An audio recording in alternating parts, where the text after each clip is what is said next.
దివంగత ముఖ్యమంత్రి నందమూరి తారక రామారావు గారు చంద్రబాబు నాయుడు గారి గురించి ఒక మాట అన్నారు. నా అల్లుడిని మించిన మహానటుడు లేడు అని. మేమేది పారితోషికం తీసుకొని నటిస్తాం, కానీ రాజకీయ రంగంలో నిజ జీవితంలో మహానటుడు మా అల్లుడు గారు అని చెప్పారు. అది అక్షరాల పాటిస్తున్నాడు చంద్రబాబు నాయుడు గారు. చంద్రబాబు నాయుడు గారు మంగళ షాపుకి వెళ్ళి వాళ్ళ బాగోగులు తెలుసుకోవటం, అదేవిధంగా కొండలు చేసేవాడి దగ్గరికి వెళ్ళి ఆ కొండల పరికరాల గురించి మాట్లాడటం, గేదెలకి కుడితి పెట్టుకునేవాడి దగ్గరికి వెళ్ళి ఆ కుడితి గలపటం, మరి ఇలా ఎన్నో, ఒక మెకానిక్ దగ్గరికి వెళ్ళి ఆ మెకానిక్ టూల్స్ గురించి మాట్లాడటం, ఇవన్నీ చూస్తూ ఉంటే ఇతను పథకాలు ఎగ్గొట్టినందుకు పథకాల విషయంలో చెప్పుకుంటూ వచ్చాడు. సూపర్ 6 హామీలు ఇచ్చాను, భయం వేస్తూ ఉంది, డబ్బులు లేకుండా చేసిపోయాడు జగను, ఏమి చేయాలో నాకు అర్థం కావట్లేదు. సంపద సృష్టిస్తానన్న మనిషి సంపద సృష్టించేటటువంటి మార్గం ఏంటో చెప్పండి, నా చెవిలో చెప్తే నేను సంపద సృష్టిస్తాను అని చెప్పేసి కొత్త పల్లవ అందుకున్నటువంటి మనిషి ప్రజల్ని డైవర్ట్ చేయటానికి ఎంతమందికి ఎన్ని మంగళ షాపులు ఇస్తే రాష్ట్రం మొత్తం బాగుపడిద్దండి? ఎన్ని ఇళ్లకెళ్ళి ఈయన కుడి తొట్టులో కుడితి కలిపితే, తౌడు కలిపితే రాష్ట్రం బాగుపడిద్దండి? ఈయన ఎన్ని ఇళ్లకెళ్ళి మెకానిక్ టూల్స్ గురించి వివరాలు తెలుసుకొని, నీకు ఇది కాదమ్మా, ఈ షెడ్ కాదమ్మా, పర్మనెంట్ షెడ్ ఇప్పిస్తానని చెప్పేసి ఎన్ని ఇళ్లకెళ్ళి చేస్తాడండి? అంటే నెలకు ఒక ఇంటికి వెళ్తాడా? ఇది నటన అని నేను ఎందుకు అంటున్నానంటే,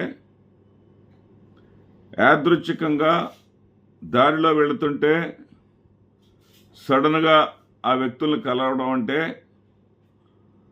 హృదయం చలించి ఆగిపోవటం అంటే న్యాచురాలిటీ వేరు. ఇది న్యాచురాలిటీ కాదు అనడానికి మన దగ్గర అనేక నిదర్శనాలు ఉన్నాయి. చంద్రబాబు నాయుడు గారికి జేబుకి మైక్ పెట్టుంటుంది. మరి ఆ బాధితుడు లేదా ఆ మంగలి లేదా ఆ రైతు లేదా ఆ మెకానిక్ వాళ్ళ జేబుకి కూడా మైక్ పెట్టుంటుంది. అదేవిధంగా చంద్రబాబు నాయుడు గారు వెంట నిరంతరం ఉండేటటువంటి సెక్యూరిటీ వాళ్ళు ఎవ్వరు కూడా కనపడరు. ఇదంతా ప్రీ ప్లానింగ్ కాదా? ఇదంతా నటన కాదా? ఇదంతా ప్రజలను డైవర్ట్ చేయడానికి కాదా? 24 గంటలు ప్రజల గురించి ఆలోచిస్తున్నాను, అక్కడ డబ్బులు లేవని చెప్పటానికి కాదా?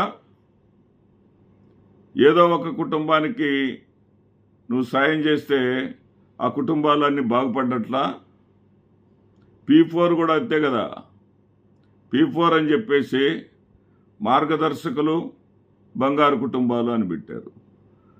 అసలు మీరు ఇచ్చేదేంటి మార్గదర్శకులు బంగారు కుటుంబాలు? మీరేమన్నా కొత్తగా పేదవాళ్ళని ధనికులు ఆదుకోవాలనేటటువంటి విధానాన్ని మీరేమన్నా కొత్తగా చెప్తున్నారా? ఎప్పటి నుంచో భూదానాలు చేసిన వాళ్ళు ఉన్నారు, పేదలను దత్తత తీసుకున్న వాళ్ళు ఉన్నారు. కొత్తగా మీరేదో చేస్తున్నట్టుగా దానికి ప్రభుత్వంతో పనే ఉంది. జగన్మోహన్ రెడ్డి గారు బటన్ నొక్కుతుంటే బటన్ నొక్కడానికి ముఖ్యమంత్రితో పనే ఉంది. మూలనున్న ముసల్దైన నొక్కిద్దన్నారు. ఇప్పుడు ఆ బటన్లు నొక్కటం చేతగాక, ఆ బటన్ నొక్కటం అనే దానికి ఇష్టం లేక, నీకు అత్యంత ప్రీతిపాత్రమైనటువంటి కేవలం అమరావతిని మాత్రమే బాగు చేసుకోవాలి, ఉన్నటువంటి డబ్బులన్నీ కూడా అమరావతిలోనే పొయ్యాలి, మిగతా పథకాలన్నీ ఎగ్గొట్టాలి అనేటటువంటి లక్ష్యంతో ప్రజలను డైవర్ట్ చేస్తూ ప్రజల కోసం పనిచేస్తున్నాడు, పరితపిస్తున్నాడు. కానీ డబ్బులు లేవు అక్కడ. జగన్మోహన్ రెడ్డి గారు జగన్మోహన్ రెడ్డి గారు ఏమి నాశనం చేశారు? నువ్వు మిగిలిచిపోయినటువంటి 100 కోట్లను పెంచి పెద్దవి చేశాడు కదా. నీవు అధికారంలోకి వచ్చేసరికి 6,000 కోట్లు, దాదాపు 6,000 నుంచి 8,000 కోట్ల రూపాయల మధ్య నీకు నిల్వ ఉంచాడు కదా. 100 కోట్లని పెంచి 1,000 కోట్లకు చేర్చిన వాడేమో నాశనం చేసినట్ట. మీరు అధికారంలోకి వచ్చి ఇప్పటికి 11 నెలలు అయింది. 11 నెలల్లో లక్షలాది కోట్ల అప్పులు చేస్తేనేమో మీరు ఆంధ్రప్రదేశ్ని బాగు చేస్తున్నట్ట. జగన్మోహన్ రెడ్డి గారు చెప్పినటువంటి అప్పులకు శాంటిటీ ఉంది. అప్పులకు ఎవరి దగ్గరికి వెళ్ళినాయి ఏంటనేది ఒక 2.5 లక్షల కోట్ల రూపాయలు నేరుగా ప్రజల ఖాతాల్లోకి వెళ్ళినాయి. పరోక్షంగా మరో 1.5 కోట్ల రూపాయలు వెళ్ళాయి. అలా మీ డబ్బులు ఏమవుతున్నాయో తెలియదు. ఒక పెన్షన్స్ తప్ప ఇంకా ఏది కూడా, ఏ హామీని కూడా ముట్టుకోలేదు. గ్యాస్ సిలిండర్ అంటే ఒక సిలిండర్ ఇచ్చారు, 3 సిలిండర్లు ఇస్తామని. ఆ ఒక సిలిండర్ కూడా సెలెక్టెడ్ పీపుల్కి ఇచ్చుకున్నారు, అందరికీ ఇవ్వలేదు. ఎట్లా మీరు ఈ నాటకాలు ఆడుతూ ఉంటే, ఈ డ్రామాలు ఆడుతూ ఉంటే ప్రజల్ని ఎంతకాలమైనా సరే మోసం చేయగలం, ఎంతకాలమైనా సరే ప్రజలతో నేను ఆడుకోగలను అంటే ప్రజలు మిమ్మల్ని ఆడుకునే రోజు ఒకటి వస్తుంది చంద్రబాబు నాయుడు గారు. గుర్తుపెట్టుకోండి, ఎల్లకాలం నాటకాలు చెల్లవు. కొంతైనా నీతి నిజాయితీ ఉండాల. ఆ నీతి నిజాయితీ జోలి వెళ్ళాలంటే మీకు భయం. ఎందుకంటే నీతిగా నిజాయితీగా ఉన్నటువంటి జగన్మోహన్ రెడ్డినే ప్రజలు పక్కన పెట్టారు. నేను నీతి జోలి పోవటం ఎందుకని మీరు అనుకుంటే ఇది కరెక్ట్ కాదు. మీ వయసుకు తగ్గట్టుగా మీరు నిజాయితీగా పరిపాలన చేయండి.